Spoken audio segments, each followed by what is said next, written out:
The film department is supported by UNLV Film. At the film department of the University of Nevada, Las Vegas, every story has a beginning. With degree programs for undergraduates and graduates, state-of-the-art equipment and facilities, incredible professional internships around the world, and expert guest speakers, students discover the power and potential of cinema as they prepare for the film and television industry and beyond. Learn more at unlv.edu/film. UNLV Film. Find your voice, tell your story.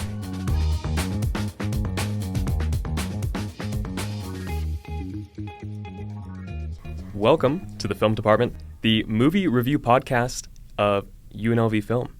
This semester, we'll be discussing the film screening at our partner movie house, the Beverly Theater, Las Vegas's only independent film house and performance venue. I'm Nic Patrick, a third-year film major and your host for this episode, and I'm joined by Annie. Hi, I am a production designer, primarily. And I'm Elle. I am a fifth actually. Jeez. Oh, wow. I'm kind of up. You're there. racking them up. I'm racking them up. Screenwriter, somewhat film historian, but I'm happy to be here. Oh, yeah. Awesome. Well, how are you guys doing today? Pretty good. Pretty Doing good, A little yeah. nervous, but yeah, in a good way. Yeah. Oh, exactly. Yeah. All jokes. Yeah. How are you doing? I'm good. Yeah. Good. I'm good. I'm Good. ready to talk about this week's film, The LAST SHOWGIRL. But before we get into that, I want to bring up I think it would be insane not to bring up the Oscar nominations that we just got a few days ago. Exactly. How are you guys feeling? I mean, there's some snubs. There's some big wins and big misses. there's big L's, big W's. Yeah.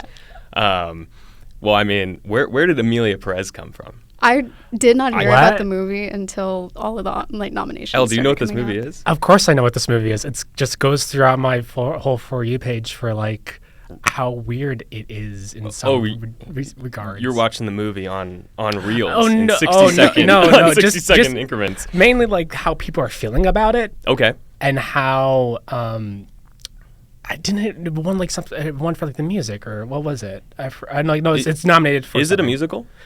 I think so. Okay.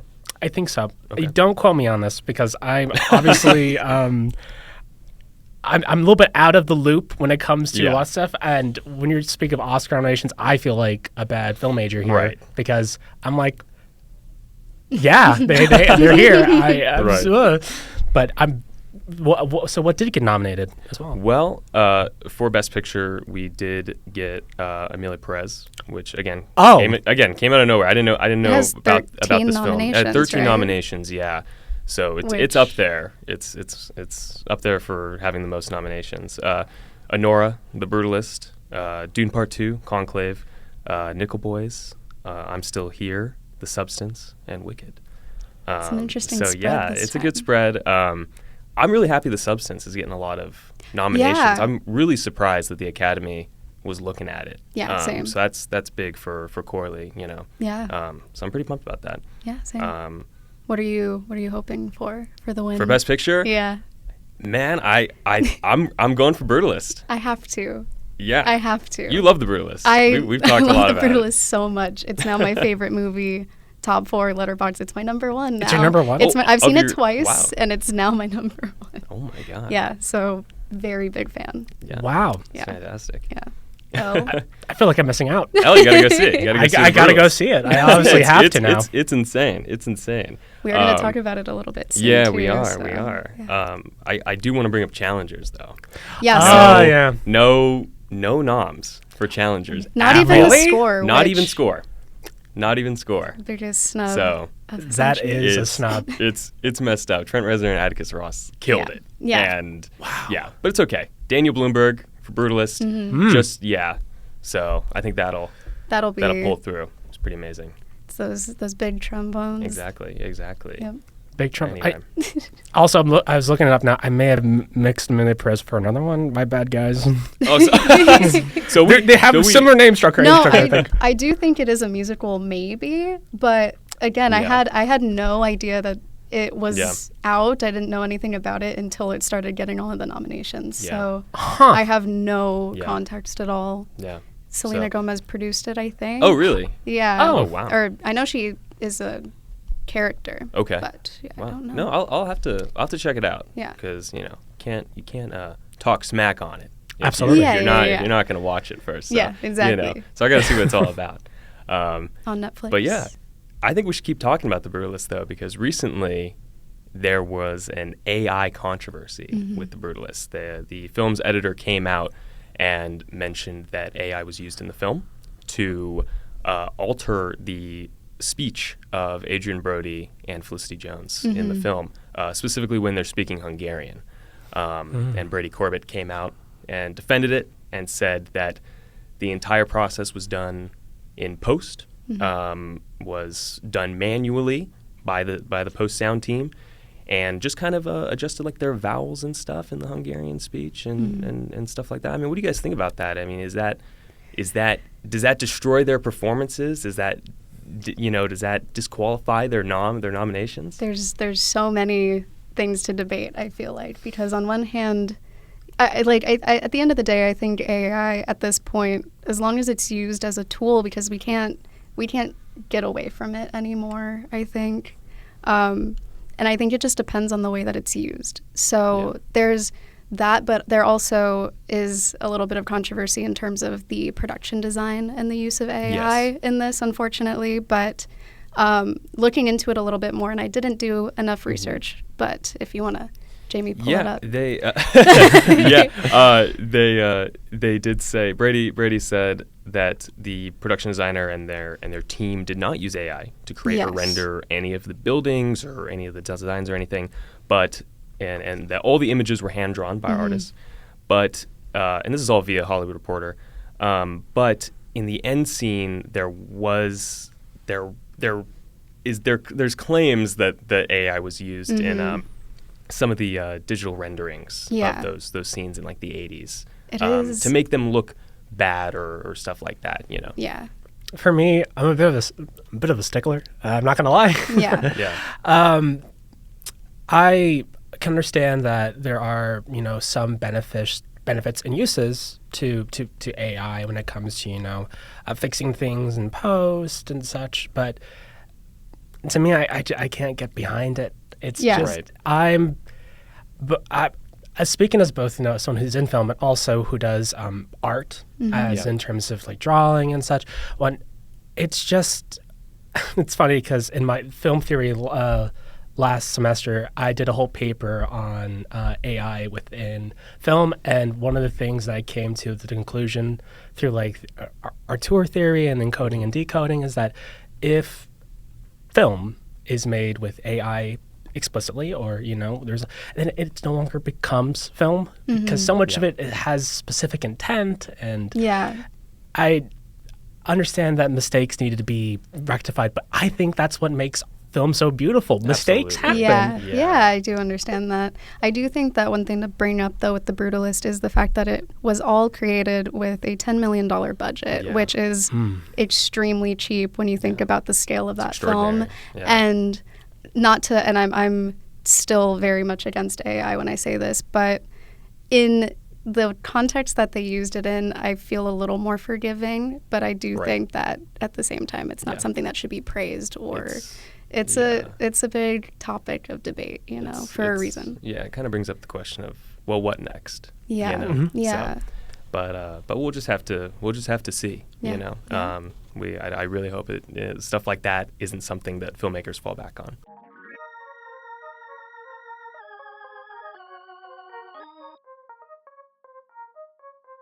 I want to talk about today's film, The Last Showgirl. And I know we all just saw it yesterday or a few days ago. Yes. Well, what did you guys think? It was really good, and I really much enjoyed. I went with my mother over to the Beverly because she wanted to go see it, and also wanted to see the Beverly itself, and she enjoyed a lot of aspects of it. It was so funny because while I was over here like analyzing certain things, I see my mom, who's right next to me, just crying her eyes out during some scenes. Like, oh, okay. And then I'm just like, I'm going back to. But I thought it was really cool. It was really awesome to see a film in Las Vegas, in the way that it was.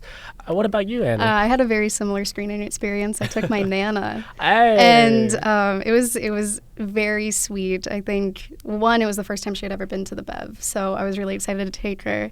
But very similar experience. We're both crying at the end. I feel her start to quiver a little bit next to me, and then I start crying more. But I think the thing that was just so surreal about watching it at the Beverly in this moment of time was that I walked out and I realized again that everything was that was the heart of the whole movie, was downtown Las Vegas. So to me, especially, I don't know if you're born and raised here, but yes, I am. Being, growing up on the east side, always being downtown, every place that they went to is a familiar place to me, which was surreal. It really struck me. Absolutely. Yeah. I remember being like, I know where that is. Yeah. I know exactly where that shopping plaza is. I know where that grocery store is. Exactly. Yeah. I know where that angel statue is.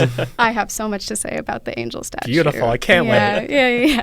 Nick, what did you think? Yeah. I had a very different viewing experience. I went alone with two other people in the theater. Wow. Sat all the way in the back. Yeah. It was. I did not see it at the Beverly, but I really wanted to. And you should see things at the Beverly. Yeah, absolutely. It is. Yeah, it's good. But I watched it alone, and I enjoyed the film. Mm-hmm. I enjoyed the film, but I don't think I had a very strong connection to it. But the thing is, I mean, when you're talking about art, your identity and your background will dictate or influence your connection to that art that you're consuming or viewing. Absolutely. So when I was processing the film, I think it was just harder for me to process some of the themes, and because I'm a 21-year-old man who's going to film school. I'm the furthest thing away from Pamela Anderson's character Shelley, who's a wonderful character, by the way. I adore Pamela Anderson's Shelley. But no, I definitely didn't have a strong connection to the film, but I did have a good time. I will say, though, that even though you're not in the main demographic of it, one thing that we can all, the three of us, connect on is the fact that we are Vegas locals who grew up here. And this is such a beautiful version of Vegas that I don't think has ever really been highlighted. And it's the mundane reality of living in Las Vegas. And that's so true. Yeah, that's something that for me, it means a lot to me, because that's one of the my favorite themes in film is finding beauty in the mundane. So when I saw them walking on Charleston and Fremont, and Charleston shout out, the Charleston and Fremont shout out, the angel statue, which again, so much symbolism for me on that. But there's just something so striking about seeing a version of Vegas that felt real for the first time, and it wasn't in a glamorous light. And you know what? That's the part that I really walked away with. The two sort of words that stuck in my mind when I was thinking about it was glitz and hardship. Ooh. Thank you. Yeah. Oh my gosh. What can I say? But it's because, so much of it shows the glitz, the glamour, the spectacle of what is Las Vegas. You have the rhinestones on the headdresses. You have the people. You have the lights on some things, but there is also the hardship of it, of working in the industry, of being a part of the entertainment, because we're the entertainment capital of the world, evidently. And it's going back to that, making it mundane. When I was watching it, the one thing that really stuck out to me is that in most films, when they talk about Vegas, or they have a scene of Vegas, they often put insert shot after insert shot of hey, here's a casino, hey, here's some bingo, here's some chips, and hey, look, it's crazy, it's wild. But here, especially when it comes to the strip itself, most of the time, I saw it in the background, or just very it looked so obscured and blurry. Yeah. You couldn't even tell what exact casino it was. And sometimes, you did see the stratosphere. You did see, like, there was that one shot on the rooftop where there was all of it. But most of the time, it's in the background. Because that's how it feels like while we live here. Yeah. It's just something that happens right over there, and we just kind of are here. It It's exists. just our jobs. It's just our daily life. And I think that was, showcased so beautifully in this. One thing I do also think that's really important, especially when tying it into the Shelley character, is the fact that this is old Vegas, and it's highlighting old Vegas by being downtown, by being on Fremont Street the entire time. Like, that in itself is Shelley's character. She's so tied to the old Vegas ideal of being a showgirl and being in the glamour of everything. And I think when we see that as the background for her, it's truly representative of her character throughout the entire thing. And it, on another note, also kind of becomes the antagonist of it in general, where it is the thing that is demoralizing her, but she's latching onto it the entire time, and she's trying to grasp the Vegas and the old version of herself that she has always been kind of hidden behind. And then when she begins to lose it, she begins to realize that there's so much to herself that she neglected. Yeah. I wanted to bring up, because you brought up the city kind of being an antagonist, and I saw that, but I was kind of hoping that Gia Coppola would push that further, because I do think Vegas.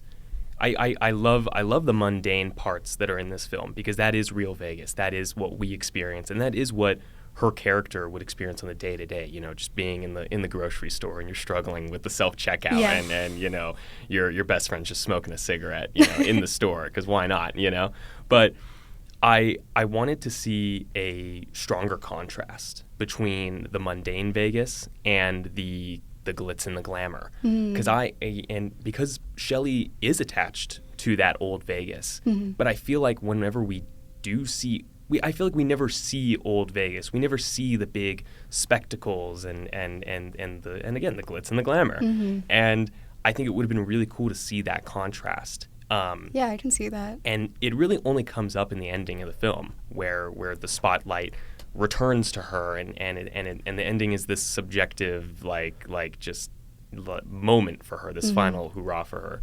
You see, I actually think that was the most.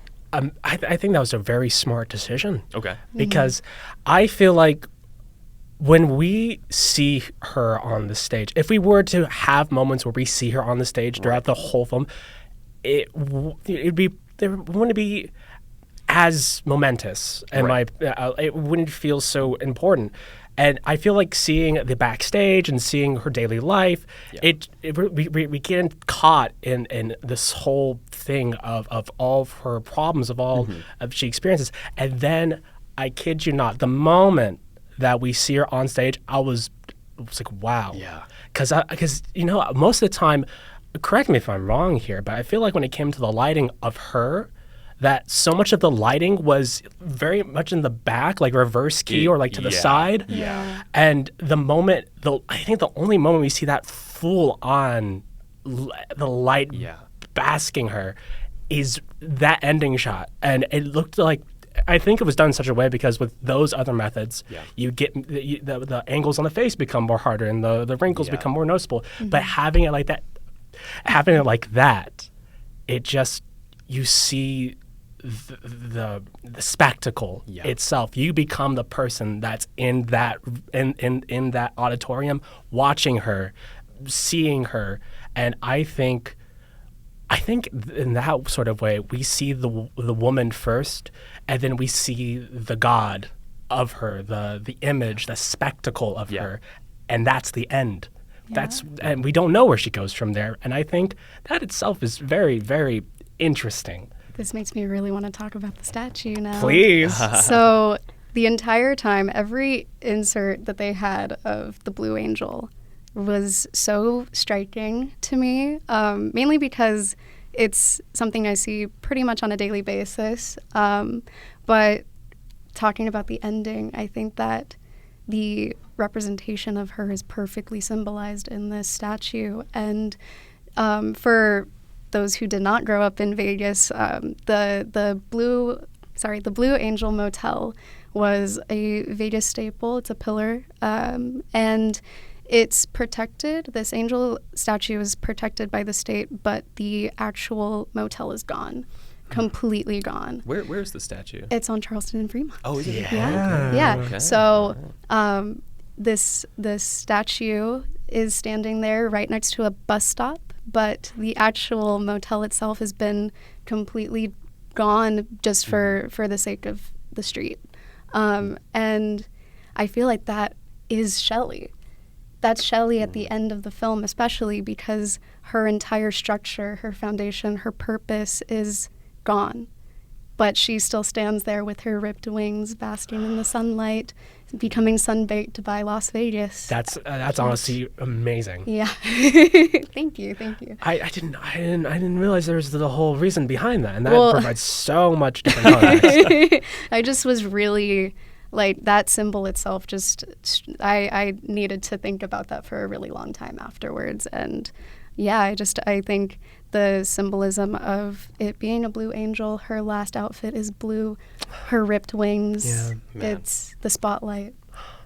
I don't know. I feel like I was blind. I feel like I didn't even see that. I didn't even see the connection. I was like, what was the angel man? What was the angel man? Yeah, I didn't even see that. Now I feel blind. But yeah, I do think that was a little bit of a missed opportunity, because if you don't know that hotel and you don't know the history behind it, you wouldn't really see that, but it's also a little Easter egg too. Yeah. So you know what, speaking of that, then one shot that did sort of catch my attention that in an exact similar way was, I believe it was her daughter. It was her daughter walking just some part of the strip, and then there was like destruction of like a building or something. There was like, it was just like she was walking through ruins, and that, to me, that was like, wow, that's Shelley's life. Yeah. Shelley's life is in ruins. And even more than that, I think when we were talking about the antagonist of the film being Las Vegas itself, for me, I feel like the antagonist in some similar vein is New Vegas. Yeah. New Vegas. Oh, absolutely. Yeah. Because old Vegas, there is this, I mean, like so much of my relatives or people that I have like gone around like traveling with my parents and such, when they talk about Vegas, they talk about how different it is now versus how it was back then, that there was this sort of feeling and distinction to it. And even more than that, when we go to the idea of the showgirl, I mean, that was like prestigious. And that's why I think when it comes to Shelley, she's a character that chases after prestige, because I spoke about it a little bit when it comes to her and her relation to the two other dancers. I think one of them is Jody and Marianne. There it is, Jody and Marianne. With Marianne, she sees this as just, this is a job. It pays real American dollars. I'm just doing it, such and such. And she doesn't really like that at all, or at least that mindset behind it. And when it comes to Jody, one scene that stuck out to me was when she was showing her the routine for the other one. And, it's got like raunchy movements and lots of sex appeal. Shelley's horrified. She's like, I don't want to watch this anymore. I don't, exactly. She's like, stop. Because what she sees herself doing isn't like a sex appeal raunchy thing. It's art. It's prestige, and it's having all of the. She wields these things like she wields the showgirl like a title, like a king. The headdress is a crown, and the wings are her cape. And when it comes to at least Vegas and entertainment in general, if entertainment deems you irrelevant, they'll spit you out. Absolutely. They won't care. They won't care about you as a person. They care about you as a product. Yeah. And so while she should be remembered, while she should be someone who is celebrated for the history that she has in the era of which she exists, she's not. Yeah. Because it's deemed as you're not pretty enough, you're old, goodbye. Yeah. When that shouldn't be the case as when someone does art, especially when you're an artist. Because we all are artists. We all have that sort of fear about the fact that whenever we set to do, at the current moment, it could be relevant, it could be awesome, it could be something that, but the moment industry decides, no, it's just done. It's really cool because like that's a cool distinction to make, because it is an old Vegas versus New Vegas thing, and you could see New Vegas as the antagonist, or you can see New Vegas as just inevitable, you know. And same thing. My family is always talking about, old Vegas, you know, back in the old, when the mob was here, you know, you couldn't, you know. But it's really cool seeing how Shelley struggles with that, and how she's latched onto this old Vegas, and she sees New Vegas as an antagonist. But characters like Jody and Marianne, even Annette, like even Jamie Lee Curtis's Annette, they are more transitive. They're more accepting of, like, well, you just have to move on to the next thing. You have to keep moving. But Shelley's latched onto this grandeur, but the grandeur is still there. It's just changing. Yeah. One thing with that as well is bringing up the different relationships between the characters. I do feel like Shelley antagonizes the new Vegas through the two younger dancers, when really the two of them are trying to support her the entire time. They're trying to latch to her and look to her for guidance, but she's running away from it in the same way that she's running towards the ideal of her life, you know. She pushes away the things that are there right in front of her for the ideal of something. And I think ultimately, does that make Vegas the antagonist, or does that make her the antagonist of herself? So, and you know, speaking of that, those relations, you know, it's so interesting because we have in this film a mother-daughter, you know, both in the sense of adoptive and biological relationship. And that itself is so interesting to me, because at least when I look at her relationship, Shelley and Jody's relationship, what I see, it's this strange role of, you know, that Jody calls her like her mom and such, but at the same time, sometimes I feel like it's Jody who acts like the mom and Shelley the teenager, because so much of her is just feels so immature in some ways. Like she has this, you know, maturity of age, but I mean, down to the way sometimes she dresses, and to all the way that she acts. Whenever she encounters a hard situation, her first instinct is to leave the room and to like just completely go away, which feels kind of like a teenager. And so it's interesting to see them kind of with that. There's definitely such like it's an almost toxic relationship between Jody and Shelley. Like, and I wasn't even thinking about that, but yeah, Shelley is like the more naive and more younger feeling character, while Jody, again, we learn, has been kind of like estranged from her mother and has to kind of become more independent and kind of take on her own world.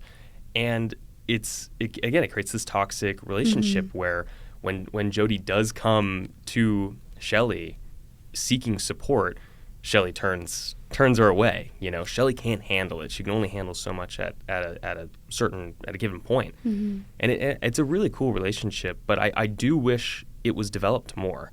I wish that we got to kind of see more of their relationship outside of the show. But maybe that was a good thing. Maybe that was something that needed to happen. I do think that we see the dynamic between them foiled with Hannah, her actual daughter. And I think that the comparables between the two show that she's running away from someone who does actually see her as a mother figure, and she's neglecting her in the same way that she did to her own daughter when she was chasing the showgirl life. So I think it is ultimately a cycle. It's a pattern. This is shot on film, which is somewhat of a rarity these days. You don't see a lot of everything shot digital. That started happening in the early 2000s, especially pioneered by like David Fincher and James Cameron and stuff like that. And it looks beautiful. It's beautiful. I mean, I'm really happy that there are so many filmmakers and studios and even theaters that are doing their best to keep this part of the art form, really the core of the art form, alive. And it makes the image look alive. Then you don't really see that with digital. I mean, there are beautiful digital films, don't get me wrong, but film is the core of this. I mean, that's why we call it film. Yeah. And I don't know, what do you guys think about the way it was shot with film, and do you think this is an important thing moving forward? Yeah, I think it's really important considering the fact that we're now at a phase where technology is starting to become an antagonist to art in itself. Yeah. I feel like there's now becoming like a wave of retaliation back to analog. Yes. And pretty much every film that was super notable to me from this year, Anora, The Brutalist, they're all shot on film. And I think that's such a beautiful new direction and retaliation and renaissance that we're hopefully getting out of this. Yeah. And especially if we're able to view them on original film again in the same way that I feel so fortunate I was able to see The Brutalist in 70 millimeter, and after that I was like, I don't think I ever want to watch a movie not like different. That ever it's just again. Different. Yeah, it is. It's so stunning, and I think with The Last Showgirl, it works so beautifully because I think it creates such a perfect halo around the entire thing, and the blues are so vibrant in it. And absolutely, yeah. I think that it is important, especially when it comes to film. Because that's where we originated from in terms of all of this came from the fact that somebody looked at film and was like, we could do something with this, and it's just to sort of relate it back to The Last Showgirl for a second. I mean, in a sense, that's essentially what Shelley feels. Yeah. Because in Shelley's mind, and how Shelley views the world, while it is still like, it can be considered older or it can be considered less convenient to do, it's stunning. Yeah. It's beautiful, and it's something important. And just because, you could take something digital and just shoot it, and by all means, go ahead. But there is this form of really being in touch and in tune with the roots of film and within art itself. And so I feel like it's important in all of its ways. Yeah, and it serves the symbolism of the story really beautifully for it to be shot on film versus digital, because like you said, like that is Shelley, and I don't think the glamour of being a showgirl could be seen in anything else besides that. You would not get the sparkle that you do if it weren't for that. So. This was shot on 60 millimeter film, which it just looks gorgeous. Yeah, seeing Las Vegas in that light is amazing. And you were talking about the lighting earlier and how it all leads up to this grand moment in the ending where she's fully lit up and it's just this gorgeous spectacle. But the lighting is all like backlit. And I think that is just it just feels so mundane. And I love that. I love the way that they shot it. It just truly, it's amazing. Yeah. Annie, you're a production designer. What do you think about kind of the sets and the sets and are everything, beautiful. I do love Shelley's house in particular. I do feel like it's this perfect representation of her because it's all this, glitz and glam, but at the same time it's trapped inside of a house that's probably downtown Las Vegas from the location, And I think it's her expression just kind of like spilling into her environment, and she's able to control her space in that way. And one thing that I find really interesting about the house itself too is that she is constantly denying people like access to that house. And like she, in the very beginning we see them all together at the little dinner scene, but we don't see anyone inside after that. And I think that representing that within her house is really interesting. But on another note, obviously the showgirl looks are just stunning. They're so stunning. Yeah. And I really want to do more research into the designers of the time and see how they pulled reference from that. I really want to know what fabrics and materials they used, if they recycled anything from previous use or not. I believe Hannah says a line where it's like, photography is hard, or something like art is hard. And Shelley like freaks out and she's like, no, art isn't hard work. No. So thank you, Gia Coppola. Yeah. Thank you. It's not hard. You did it. You shot it on film, and it looks amazing. And I thought the film was a great experience, and it was really, really fantastic seeing My City on the big screen. And I really hope we keep seeing My City on the big screen. Oh, yeah. What are your guys' final thoughts on The Last Showgirl? I think it's the perfect homage to all of those who grew up in the city back when it was the old Vegas, and to those who are currently now living in the new Vegas and had no idea about the as much detailed experience of the old Vegas, and how we as a new generation can come to appreciate both the history of this great city, and also being able to look at all of this and know the fact that being and doing art, especially in a place like this, it has community, and to be in community with one another as artists is a beautiful thing. And I think that's the reason why art house films itself, like art house movie theaters themselves, are great places to go, because it's community. And, that's at the Beverly. You got a great sense of community. What about you, Annie? Shout out Pamela Anderson. Hey. Shout out the Beverly. Yeah. Yeah, I loved it.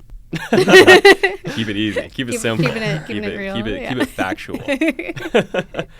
Well, I think that is it for this week's Film Department. We hope you enjoyed today's episode, and will like, subscribe, and share wherever you're listening to.